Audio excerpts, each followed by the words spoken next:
Bangladesh cricket দলের সাবেক অধিনায়ক ও মানিকগঞ্জ ১ আসনের সাবেক এমপি নাইমুর রহমান দুর্জয় ও তার স্ত্রী ফারহানা রহমানের দেশ ত্যাগে নিষেধাজ্ঞা জারি করেছেন আদালত। ঢাকার মহানগর দায়রা জজ মোহাম্মদ আসামস জগলুল হোসেনের আদালত দুদকের আবেদনের পরিপ্রেক্ষিতে এই আদেশ দেন। এদিন দুদকের পক্ষ থেকে তাদের দেশ ত্যাগে নিষেধাজ্ঞার আবেদন করা হয়।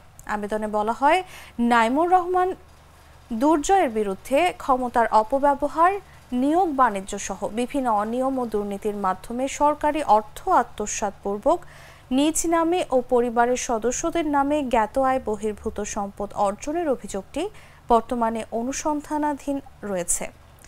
অনুসন্ধানের বিষয়টি রাষ্ট্রের স্বার্থে মানি লন্ডারিং প্রতিরোধে অতীব গুরুত্বপূর্ণ।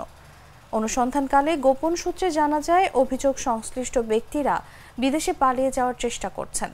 তারা বিদেশে পালিয়ে গেলে অনুসন্ধান কার্যক্রম দীর্ঘায়িত বা ব্যাহত হওয়ার সম্ভাবনা রয়েছে।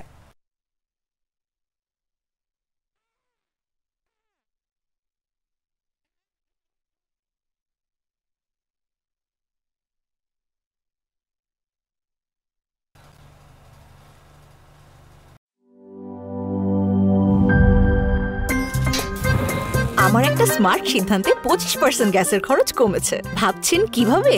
সাধারণ গ্যাস স্টোভ বদলে আমি এনেছি আরএফএল গ্যাস স্টোভ। এর সাইন্টিফিক নজল ও ব্রাস বার্নার ক্যাপ সমানভাবে তাপ ছড়িয়ে রান্না করে দ্রুত। তাই গ্যাসও বাঁচায় 25%, টাকাও বাঁচে 25%। আরএফএল গ্যাস স্টোভ নিরাপদ ও গ্যাস সাশ্রয়ী।